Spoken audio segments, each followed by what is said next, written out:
Good daily habits can make such a big difference to your overall health and your life. In this video, I'm going to share 10 daily habits that have changed my life in many different ways. If you're interested, keep watching. For today's video, we're going to talk about 10 o'clock daily habits that have made a really big difference to my life in different areas such as physical health, emotional health, and brain health. Before we dive in, I wanted to say a few things so you know the context. The first thing is these daily habits have been the result of gradual habit forming over the last 5 years.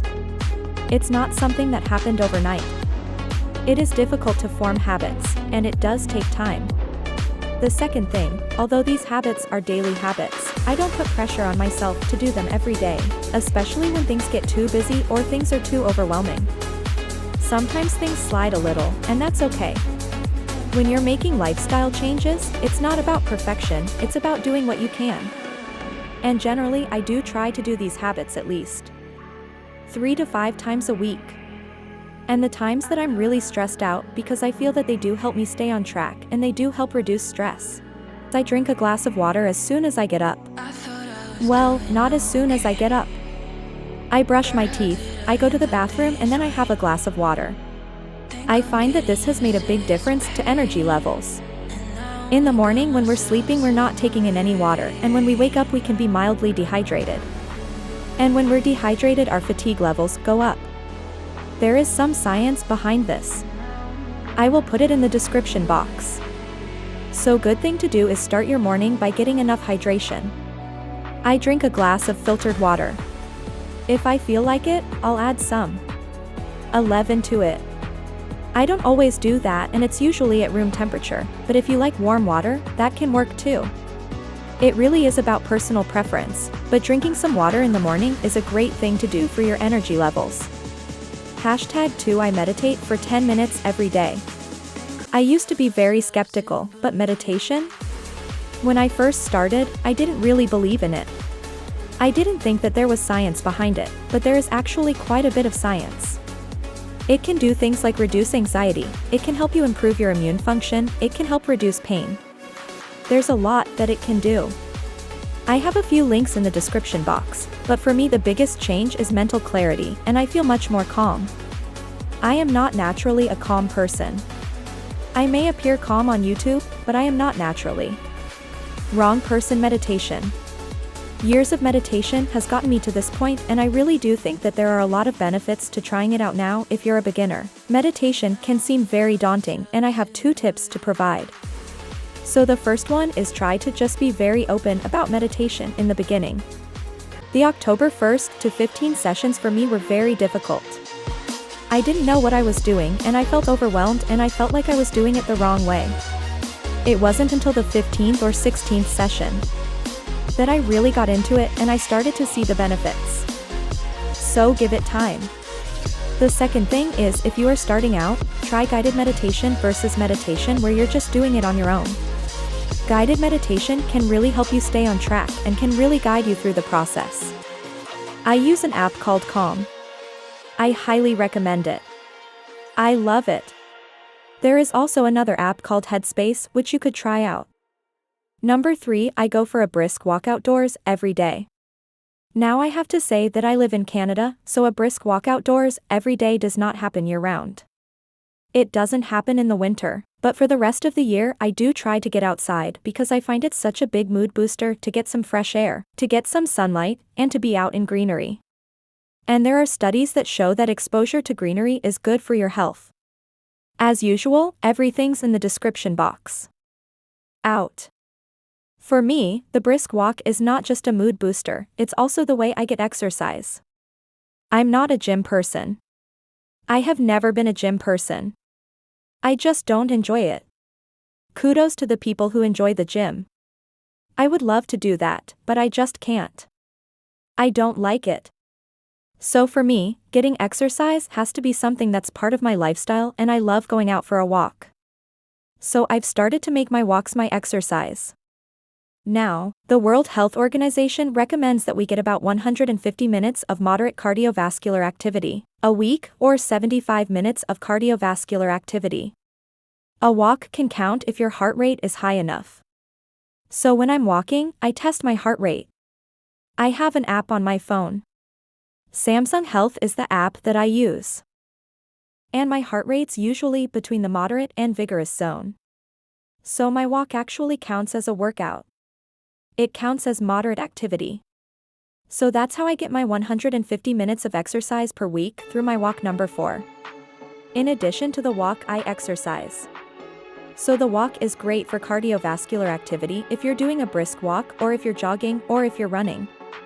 But a well-rounded exercise regimen should include more than just cardio. I like to include some weight training and yoga, but I specifically wanted to talk about weights. There's a lot of women shy away from it, especially because they think they're going to look a certain way if they train with weights. The World Health Organization recommends that the average adult do at least 2 sessions a week. Why is it so important? As we age, we tend to lose muscle backs. It's a normal part of aging. Another normal part of aging is losing bone density. It happens. But we can slow that process down with one thing, and that one thing is weight training. So it doesn't matter what age you are, you could be in your 20s or your 30s. It's never too early to start preserving your muscle mass and preserving your bone density.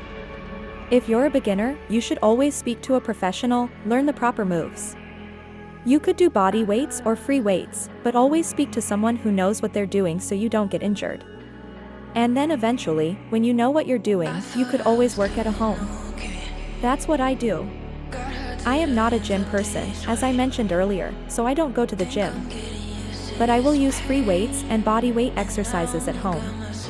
If you're interested in the exercise channels that I follow, I have them in the description box below. Number 5, I try to eat something green every day. It's rather embarrassing, but I will admit that even as a nutritionist, I find it hard to eat greens. I did not grow up eating greens, so it's a very foreign concept for me. But I do understand that they are very nutrient dense, and it's a good idea to get some greens on a daily basis, especially a variety of greens. You're getting a variety of vitamins and minerals.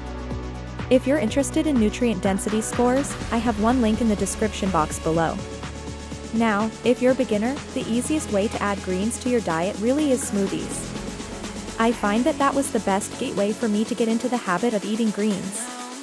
If you're interested in how to make green smoothies taste better, I do have a video on it which I will link in the description box below. Number 6. I eat at least 2 to 3 servings of brightly colored fruits and veggies every day. This is my bare minimum. 2 to 3. I usually try to eat more. Why is it important to eat brightly colored fruits and veggies? Well, you may have heard of the term eat the rainbow. Eat the rainbow basically suggests eating fruits and veggies from different colors, because different colors mean they have different phytochemicals, which mean they have different health properties. Some phytochemicals can help with cancer prevention, some can help with liver, some can help with metabolism. There's different reasons to have those phytochemicals, and it's a good idea to get a variety. So I do try to get at least 2 to 3 servings of fruits and veggies from those different groups. If you're interested in learning more about eating the rainbow, I have a link in the description box below. The science is still emerging, but what I found very interesting is that nature sounds and relaxing music can help reduce stress. It can help reduce the stress hormone called cortisol.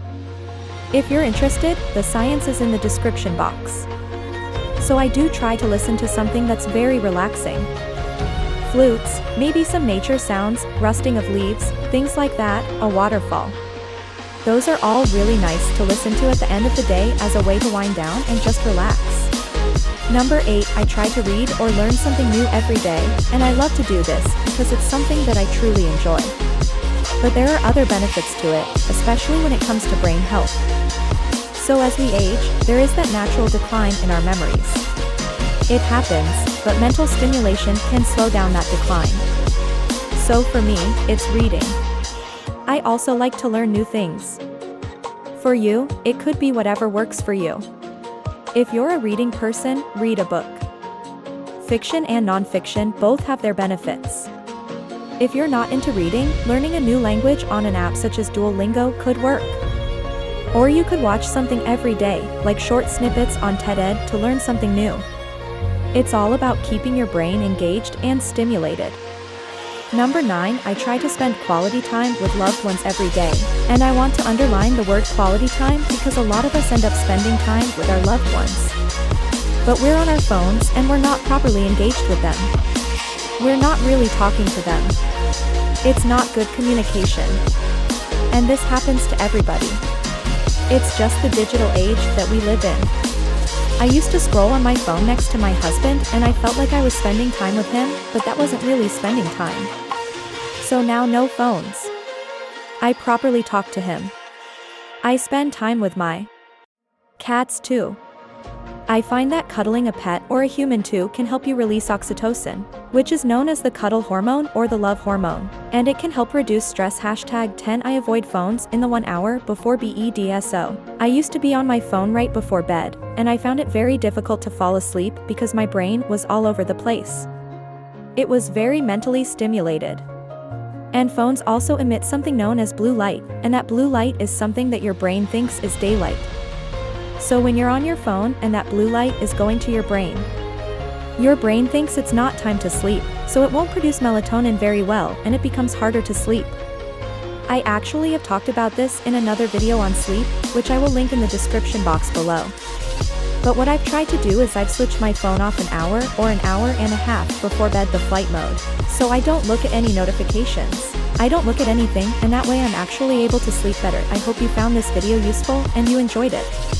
If you liked it, give it a thumbs up and don't forget to subscribe because I create videos like this every week. And before you go, let me know in the comment box below what is the one habit that has changed your life. I will see you in the next video. Bye!